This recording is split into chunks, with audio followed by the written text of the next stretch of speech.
And John, if you let me, I will try to give the talk in English, so also practice. So yeah, my name is Pablo Sanchez. I'm doing the PhD here at the ISC. As Johan mentioned, I'm Johan's student, which also makes me a grandson of, will make me grandson of John in future years. I'm not a great son yet, but maybe, who knows, in the future. But yeah, so today I will talk about my first results as the PhD thesis here, which are about disks and interactions of isolated galaxies through deep imaging. And well, I'm also the student of Javier Roman. And so already in 1970, Freeman discovered that there were some galaxies that not only saw a spherical component, but also an exponential component. They also saw that at some point the disk saw a truncation, so that they had an outer region that it was shallower than the inner region. So not later on, in 1985, John was already doing infrared astronomy, and they were also doing some profiles. Just as I mentioned, probably you know, but I was not even born yet. My parents didn't even think about having me. So this is quite, I don't know much yet, but I'm learning. But John did. So John was doing already this kind of stuff. Then a lot of years later, I was born also. Then John discovered, as looking at, well, John also with Erwin and Paul in 2005, they discovered what they call the anti-truncation. So this was just the opposite way of type 2. So they found that in outer parts of the disk, there was an extra light happening in the outer region. So there was the outer part of the disk was shallower than the inner. So this was come in two flavors with rounded isophotes in the outer part. So there was a disk embedded in a rounded spherical region. So this could be that there was a disk embedded in the extension of the bulge or a halo component. And also other types, galaxies came with a constant ellipticity, which was part of the disk. And they found there was 17% of these galaxies were showing what they call type 3. And just a couple of years later, they established, together the three of them, and also with Paul and Trujillo, what they nowadays we use as the classification scheme, what is the three types, which is the first one is just the pure exponential disk, which they thought that there were only a small fraction, around 30% of the galaxies, so this kind of types. Then the type 2, which was the downbending break, and then the type 3, which is the one they found in the upbending break.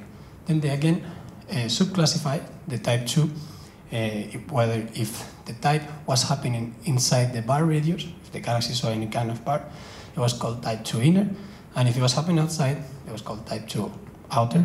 And then these two, the outer ones, could be also subclassified if it was related to the outer Lindblad resonance, or if it was more related to a threshold in star formation, which is what they thought it was some of the mechanisms that could produce this exponential disk. And then the type 3 that they found is the one that were accompanied with a spherical component, which is type 3s, and the type 3d, which was the one that had a constant ellipticity. Later on, in 2011, they studied the same sample with another sample of galaxies, with 100 galaxies, and they classified these galaxies according to the different types of profiles. And they found that only 21% of these galaxies are type 1 exponential disk, then type 2 are 50%, and type 3 were 38%. So they were discovering more galaxies having this kind of exponential disk. And also that the frequency of these different types, it was different for each Hubble type, and they found that the spherical and the SO galaxies, or early type galaxies, had more frequency, more type 3 than other galaxies, and that type 2 were more frequent in late up spirals. So then John, I think he started doing the last thesis, which I was supervising the last thesis with Alex, and they published this paper, which they actually study 65 galaxies coming from remnants of they were SO remnants of simulations using the Kalmer simulation to see the major mergers could reproduce this type of exponential disk. And they found that 70% of the galaxies that they studied were actually would actually have this type 3 exponential disk. They also found, they also studied if they could, these simulations could reproduce the photometric planes and if they were similar to the observations. And they actually find that the surface brightness and versus the radius of the break could, the simulations that they analyzed were on top of the same photometric plane that the observations they did before. Also with the inner and outer scale lengths versus the radius. So this could mean that the major mergers could be a feasible mechanism to produce this type 3. So later on, they were interested, also John with Alex and other people involved, and in the evolution of this exponential disk through redshift, and they studied a sample of 44 galaxies in the Goods North field and in also that were in the SART survey, and they found that 30% of these galaxies had type 3, which was also in accordance with what they found before. But they also did a nice study about what were the implications of the PCF making artificial type 3s. Because well, you know that the PCF can distribute the light of your sources and also could show some extra intensity in the outer regions of different objects. So if the galaxies, this is when the upper plot, this is a simulation of some single exponential galaxies that they simulate to have the same properties of the observation they were using. And they, in this paper, they deconvolve of the images and as to test if whether they were deconvolving it right and if their PCF could make artificial type 3s. They did these simulations, and the red profile, I cannot point it, but what the red profile is the simulated convolve image, and the black one, the blue one is the real one, and the black one is the convolve. And in the right, in the left column, you can see that they analyze it depending on the size of the galaxies, and they found that the smaller the galaxy, and if it was closer to the inclination of 45, that the more affected of the profile was more affected to the PCFs. So I think I can use my mouse actually. Yes. Okay, so here you can see that how in the outer regions of the galaxy the red profile is more separated to the original one, because the model was smaller, and when larger the galaxy was, it was less affected. But this suggests that around 25% of galaxies could be misclassified due to PCF effects.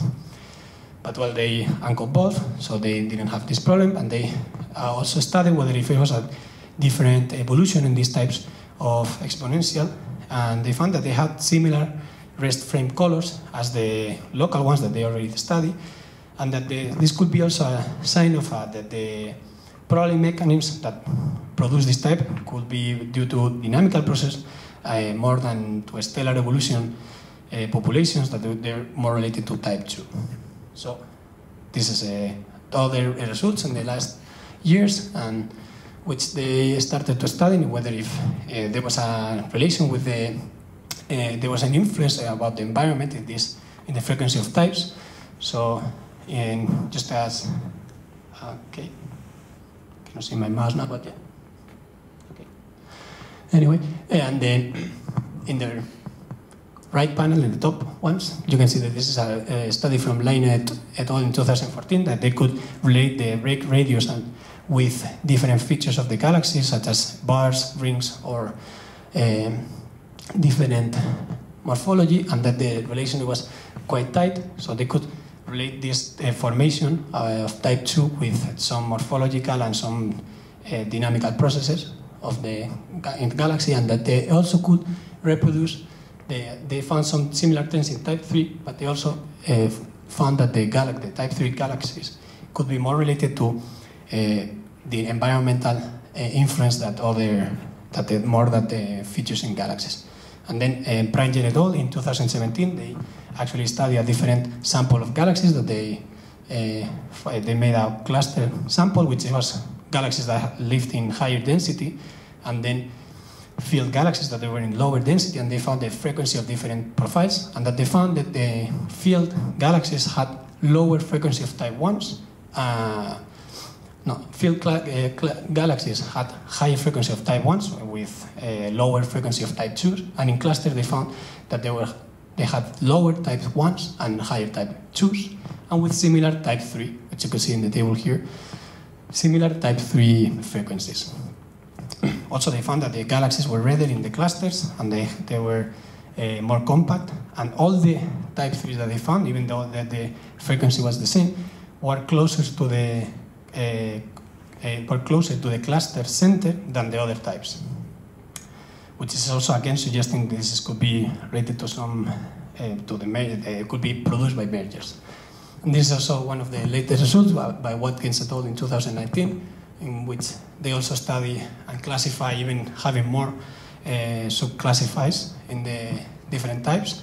And they found also that the type 2 live in lowest density, and that type 3 lives in high density. This is the parameters, also isolation parameters, which the higher the densities the galaxy live. So in here in histograms, you can see that the red ones according to type 3s, which lives in highest density, and the black one, it lives in lowest density. And also that the types, they were stronger, the type 3s were stronger, so the ratio of the scalings were higher when the density was higher, and also the opposite way with the type 2.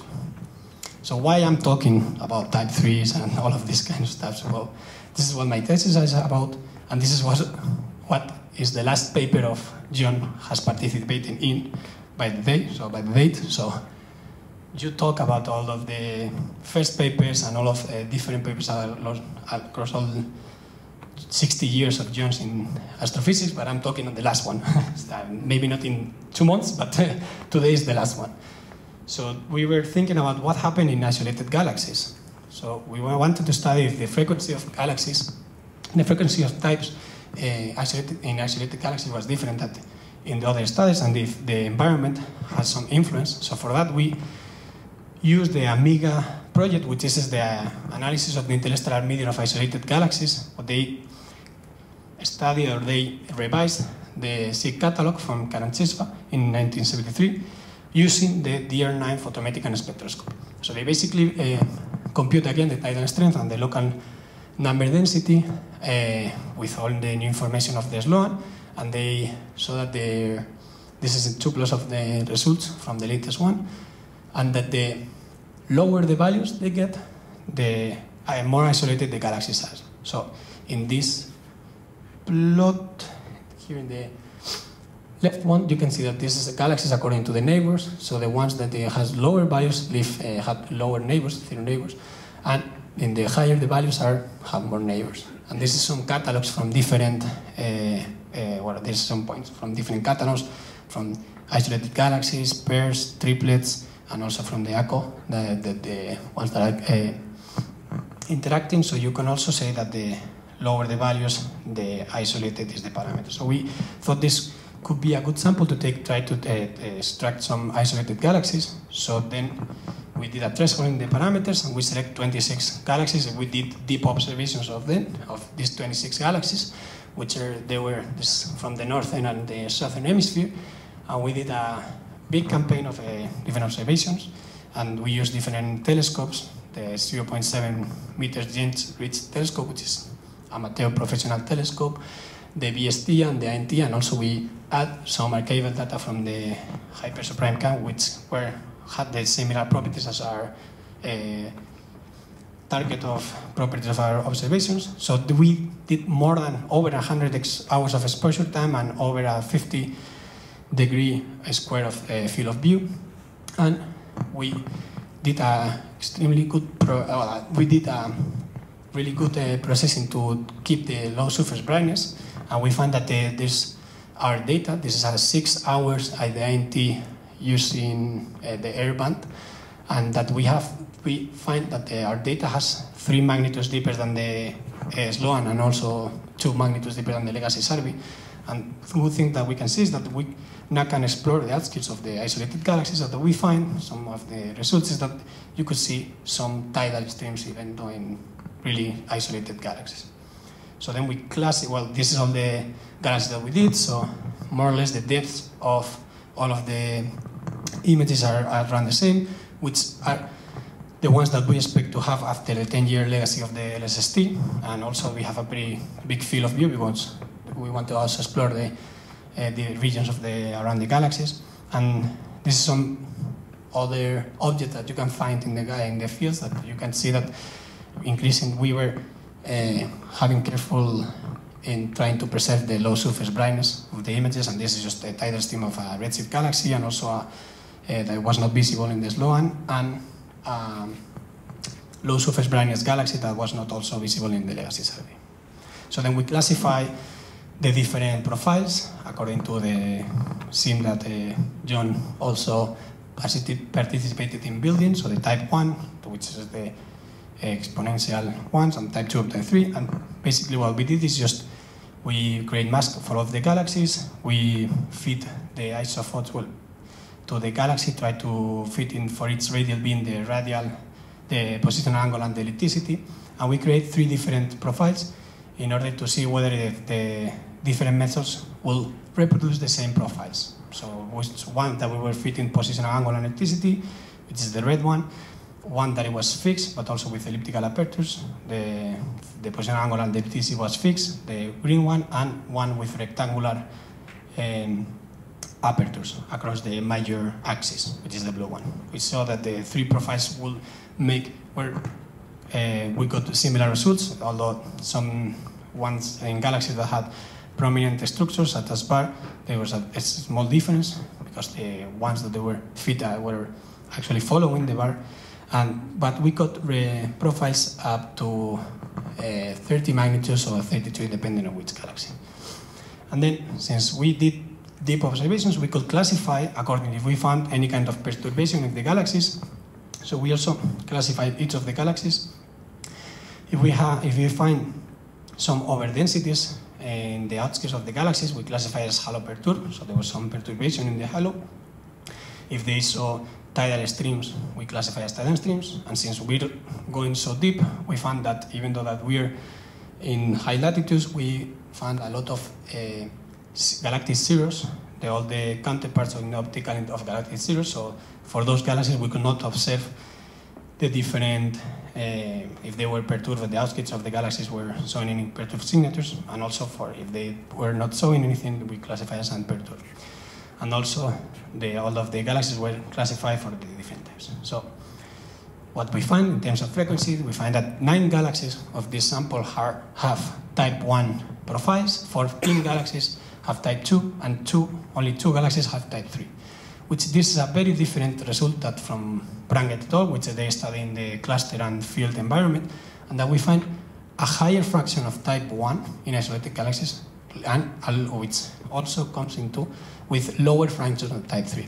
And similar results for type 2, and also if we classify it with interactions, what we find is that for galaxies that show type 1 exponential disk, 80% of the galaxies were unperturbed, they did not show any signature of interaction, and 17% of them were showing some signature.